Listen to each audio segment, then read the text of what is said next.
Good morning students. 10वीं वाले बच्चे, सिद्धि हिंदी विद्यालय के इस ऑनलाइन क्लासेस में आपका हार्दिक स्वागत है। अब बच्चों, यहाँ पे हमारा ये जो लेसन चल रहा है तो व्याकरण में है, और व्याकरण के भीतर हमारा ये जो लेसन चल रहा है जैसे पर्यायवाची समानार्थी शब्द। तो आगे वाले वीडियो में मैंने आपको पर्यायवाची शब्द किसे कहते हैं, समानार्थी शब्द किसे कहते हैं, उसकी परिभाषा बताई।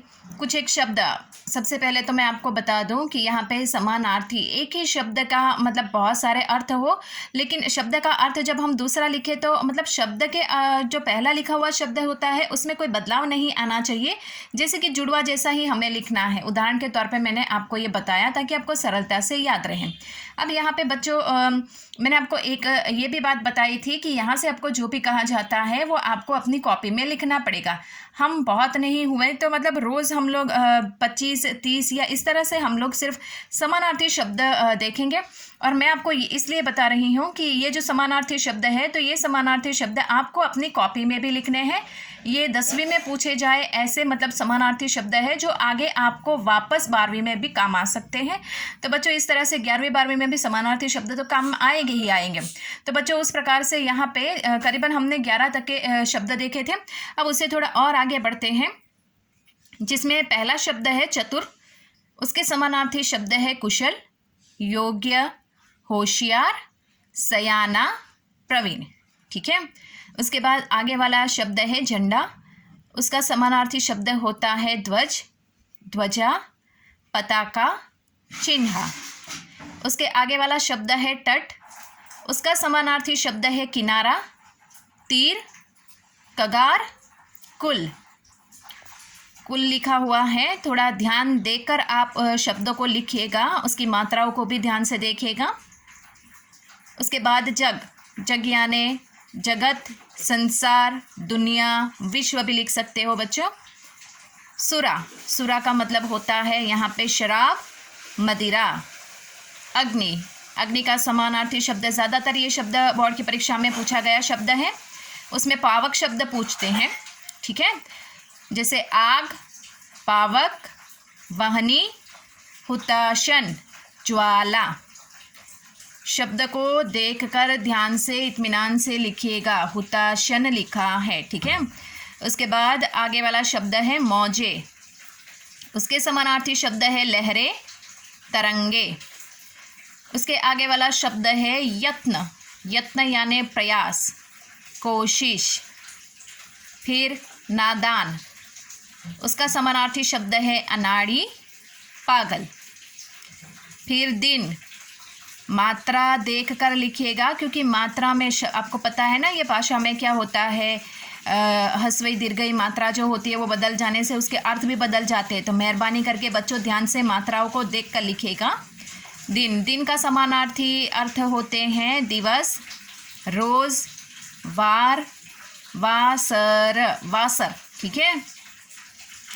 राग, राग के समानार्थी शब्द है प्रेम, स्नेह, प्रीति, अनुराग। उसके बाद का समानार्थी शब्द कौन सा है? भूप, भूप के समानार्थी शब्द होता है राजा, सम्राट, बादशाह, भूपति। उसके बाद का समानार्थी शब्द है प्रासाद, प्रसाद नहीं लिखा है, प्रासाद। ठीक है, ध्यान से देखिएगा। भवन और महल। उसके बाद का समानार्थी शब्द है अखंड, अखंड के समानार्थी शब्द यहाँ पे समूचा, समूचा, संपूर्ण, पूरा, समग्र। उसके बाद वाला जो समानार्थी शब्द है वो है यहाँ पे पथिक, उसके समानार्थी शब्द दूसरे कौन कौन से हैं? यात्री, राही, मुसाफिर, पंथी, बटोही, बटोही भी कह सकते हैं हम उसे। फिर आगे वाला समानार्थी शब्द जो है मंजिल, मंजिल के दूसरे पर्यायवाची शब्द लक्ष्य, ध्येय, उद्देश्य। उसके बाद विकल, विकल के समानार्थी शब्द व्याकुल, अधीर। ये विकल नाम का शब्द है, आपको याद होगा बच्चों, दूसरे काव्य में राम लक्ष्मण परशुराम संवाद में आया था।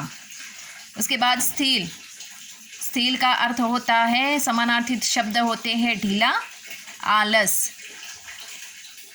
उसके बाद दिन, आपने देखा ना, मैंने आपको बताया आगे भी दिन नाम का वो शब्द आया। मात्रा देखिएगा, बड़ी वाली मात्रा और छोटी वाली मात्रा में दोनों में अंतर होता है और उसके कारण शब्द के अर्थ बदल जाते हैं। यहाँ पे ये जो दिन है उसका अर्थ होता है गरीब, रंक, निर्धन। उसके बाद देखिए आगे वाला शब्द धन। धन के समानार्थी शब्द संपत्ति, विभूति, दौलत, द्रव्य। उसके बाद वाला समानार्थी शब्द पत्नी। पत्नी का समानार्थी शब्द भार्या, अर्धांगिनी, संगिनी, वधू। उसके बाद का शब्द पवित्र। सूची। सूची मैंने कैसे लिखा है, ध्यान से देखिए, इस तरह से आपको लिखना है सूची। लिखने में गड़बड़ी करोगे तो बहुत परेशानी होगी बच्चों, क्योंकि अर्थ बदल जाएंगे और अर्थ बदल जाएंगे तो यहाँ पे बहुत दिक्कत होगी। सूची, पावन, पुनीत, स्वच्छ। उसके बाद प्रार्थना। प्रार्थना के पर्यायवाची शब्द है विनय, विनती, निवेदन, अरज। बंदर। बंदर के समानार्थी शब्द है मरकट, कपि, वानर, हरि। आपको याद होगा समास में एक प्रकार ऐसा था जहाँ पे राधा जो होती है कि आप यहाँ पे राधा और कृष्ण का संवाद होता है, तो वहाँ पे ये जो समास का प्रकार है उसमें यहाँ पे ये हरि और बंदर, बंदर को हरि भी कहा जाता है। समझ में आया? आपको थोड़ा बहुत याद होगा तो, वरना हम समास की चर्चा करेंगे उस समय हम उसको देखेंगे। ठीक है, ये जैसे कि हमारे ये शब्द खत्म हो गए, हमारा ये लेसन खत्म होगा, उसके बाद हमें समास ही पढ़ने हैं। अब यहाँ पे आगे वाला शब्द है बाल। उसके समानार्थी पर्यायवाची शब्द है केश, कुंतल, अलक, कच, कच। उसके बाद बाण। बाण के समानार्थी शब्द है तीर, शिलीमुख, क्षर, ईशु। ईशु, ईशु में देखिए कौन सा षष्ठकोण का शु है यहाँ पे। समझ में आया? तो यहाँ पे आप लिखोगे बच्चों तो थोड़ा ध्यान से लिखिएगा। मछली। मछली के पर्यायवाची शब्द हैं मीन, मकर, मत्स्य, सहरी। श नहीं है, स लिखा है, सहरी। मानव। मानव के समानार्थी शब्द है मनुष्य, आदमी, इंसान, नर, जन। उसके बाद मेघ। मेघ के समानार्थी शब्द, ये भी आपको बोर्ड की परीक्षा में पूछा जाए ऐसा शब्द है बादल, जलधर, दंग, निरध। यहाँ पे बादल, जलधर, घन, निरध, पयोद। पयोद देखिए पयोद लिखा है। उसके बाद यहाँ पे रास्ता। रास्ते के समानार्थी शब्द है पथ, मार्ग, राह। वृक्ष। वृक्ष के समानार्थी शब्द है तरु, द्रुम, पादप, विटप, पेड़। ये पादप, विटप, ये शब्द बच्चों आपको याद होगा कि 9th में ये शब्द कविता में आए थे। उसके बाद सुंदर। सुंदर के समानार्थी शब्द है चारु, मोहक, ललित, मनोहर।